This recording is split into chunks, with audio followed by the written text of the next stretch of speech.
Stéphane, bonjour. Éducateur canin, pourquoi ce choix?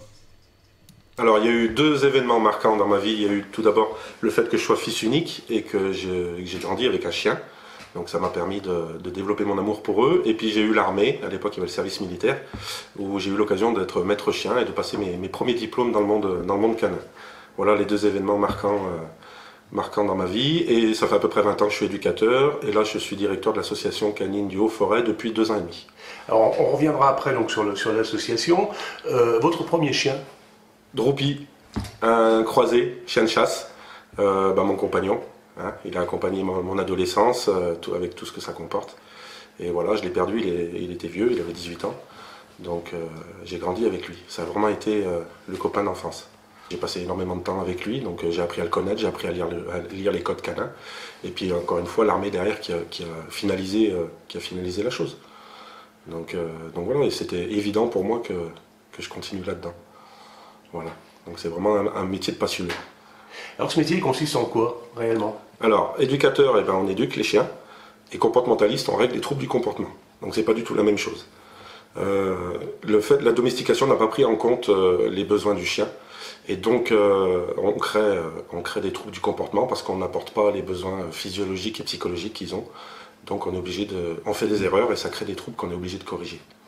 Et vous arrivez à corriger assez facilement? Comment ça se déroule concrètement? J'ai un chien qui a un trouble du comportement, je viens vous voir, comment ça se passe? Je viens chez vous, vous venez à la maison On fait les deux. On fait beaucoup de domicile, mais on fait également du terrain, au siège de l'association. Tout dépend à quel point c'est marqué chez le chien, depuis combien de temps il a ce trouble, et tout dépend des causes également. C'est un chien qui est battu depuis tout petit, par exemple, on va avoir beaucoup plus de mal à 3 ans à régler ses troubles du comportement. Voilà. Donc des troubles du comportement, ça peut aller de aboiement intempestif, fugue, et puis ça peut aller jusqu'à l'agressivité. Est-ce que vous avez des exemples concrets de chiens qui sont venus vous voir, enfin de maîtres qui sont venus vous voir avec leur chien et qui avaient un trouble vraiment très très fort? Le dernier en date, c'était l'année dernière, c'était un chien, le mari est mort, le chien a mal vécu la disparition de son chef de meute. Il a mordu un enfant de la famille et donc la dame qui était dans le deuil et qui était un peu perdue l'a attaché, ce qui a fini de le rendre agressif. Donc elle était partie pour le faire euthanasier, le vétérinaire l'a orienté vers moi et on a réussi en 3 semaines à corriger les troubles et on a même découvert un chien qui était très proche de l'homme. Donc ça a été la petite surprise assez sympa, c'est que voilà, il était très demandeur des relations avec l'homme. Donc on a pu le sauver. Ça c'est les bonnes surprises et ça marche pas toujours comme ça, il y a des fois où on peut rien faire. Alors ça c'est quelque chose de positif. Ouais. Est-ce que vous avez rencontré des moments aussi oui. plus difficiles? Oui, on a des chiens qu'on n'arrive pas à sauver. Il y en a un pareil l'année dernière, un tervuren, donc des chiens assez gros, très agressifs et dans ces cas-là, voilà, aucune solution, pas moyen de travailler avec lui, donc l'issue est malheureusement fatale. Alors le chien il a un comportement en fait qui est téléguidé, qui est guidé par son maître. On voit, maintenant on est dans une période, on approche de la période de Noël, ça va être le cadeau, on va t'offrir un chien. C'est ça. Quel conseil vous donneriez en fait à ces gens qui finalement n'ont pas eu beaucoup d'animaux? Alors déjà ne pas faire l'erreur d'offrir un chien en cadeau à quelqu'un, c'est pas un objet, c'est un animal vivant qui a des ressentis, qui a des besoins. Donc ne surtout pas faire l'erreur d'offrir, que ce soit surtout pour Noël puisqu'on arrive dans la période de Noël, mais aussi pour les anniversaires ou autres, ne pas faire l'erreur de les offrir en cadeau. Et puis nous par exemple on propose de conseiller les gens en fonction de leur vécu, en fonction de leur lieu de vie, d'habitation, en fonction de la composition de la meute, on leur propose de venir chez eux, de leur conseiller des races plus que d'autres. Donc pas hésiter à nous contacter. Lorsque vous appelez la composition de la meute, c'est la composition de la famille? Oui, c'est ça. Mais pour le chien, pour lui, c'est une meute. Donc, il faut que les gens se voient. Il faut qu'ils réfléchissent en mode canin, parce que c'est pas le chien qui va réfléchir en mode humain. C'est bien à nous de nous adapter et de voir comment lui voit les choses. Donc, c'est une meute. Les gens peuvent vous contacter, donc en fait, Bien sûr. je reprends un exemple, j'ai envie d'adopter un chien, je peux venir vous voir et en Bien fonction donc, de mon environnement, vous allez me conseiller sur tel ou tel... C'est ça, exactement. En fonction de vos envies aussi, parce qu'on prend en compte l'envie des propriétaires, et puis après on prend en compte donc la composition de la famille, de la meute, le lieu de vie, est-ce qu'il y a du terrain, est-ce qu'il n'y a pas de terrain, est-ce que c'est en ville, est-ce que c'est à la campagne, du métier des gens, est-ce qu'ils ont du temps pour leurs chiens, comment se déroule leur vie, et en fonction on va conseiller effectivement pour éviter justement que des gens soient surpris en adoptant un bébé chien à 2 mois qui est très joli et puis qui finit par faire 60 kilos une fois qu'il a 1 an, quoi. Donc voilà, c'est la base je pense De tout, la base, c'est de conseiller les gens comme il faut, correctement. Deuxième phase, en fait, votre association. Donc vous regroupez combien de personnes? Alors aujourd'hui, en 2 ans et demi, on est pratiquement à 300 adhérents.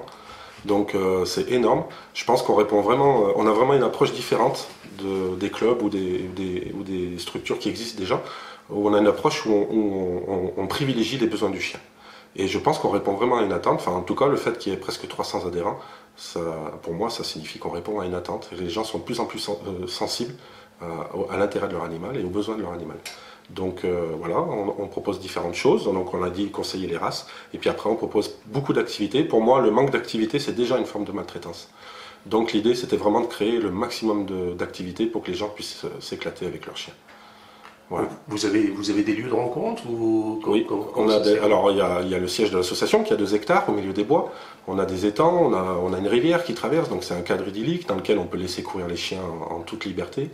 On fait de l'éducation, on fait de l'agility, on fait des promenades dans les bois.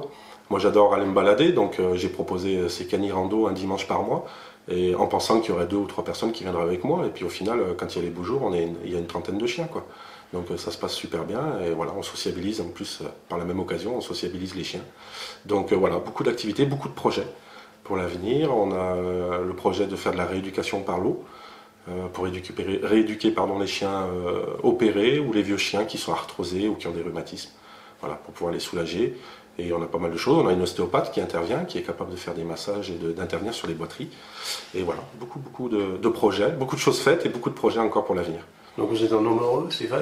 Ouais. À la tête d'une meute? Ouais, c'est ça, chef de meute. Et voilà, mais vous avez raison de le dire, parce que par exemple à la pension, on fait pension aussi pour les gens qui partent en vacances ou qui travaillent beaucoup. Et les chiens sont en liberté toute la journée, on n'a pas de box.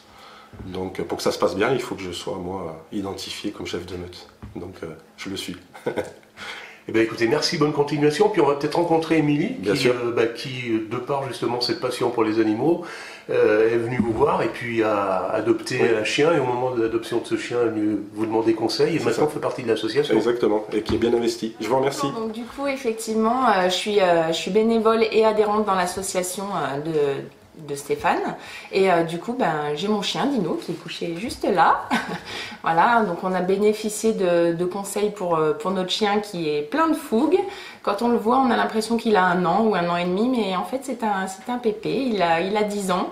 Maintenant, il a des rhumatismes, donc tout à l'heure on parlait de l'ostéopathe ou de la baignade. Nous, on a hâte que les projets avancent dans l'association pour qu'ils puissent en bénéficier en cas de crise. Alors, on a une alimentation qui est très riche en viande, comme le dirait plus simplement et surtout avec beaucoup plus d'expérience Stéphane, c'est que les chiens, c'est des carnivores et que malheureusement, dans beaucoup de croquettes, on trouve des céréales et c'est pas forcément adapté pour le chien. Donc j'ai vu Stéphane se battre pendant plusieurs années pour trouver une marque de croquettes qui soit bonne pour les chiens.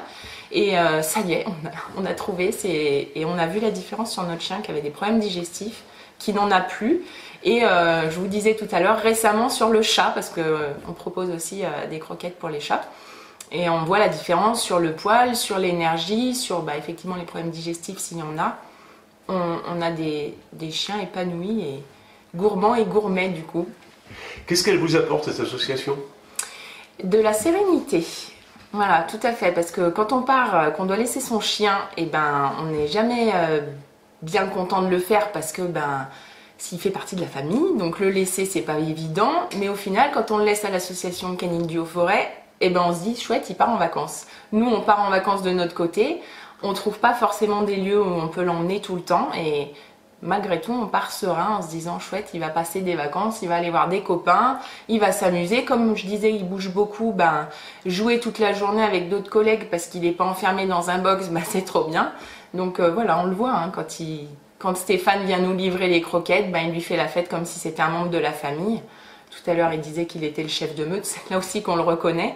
Il a son chef de meute à la maison, qui est mon conjoint, et Stéphane, à l'occasion, quand il va en pension, il sait que c'est lui le patron, quoi. Voilà. Quel conseil vous donneriez à quelqu'un qui envisage l'adoption? Alors, priorité à rencontrer un passionné. Voilà, Stéphane est un passionné, il aime les chiens, il voit l'intérêt du chien et de la famille.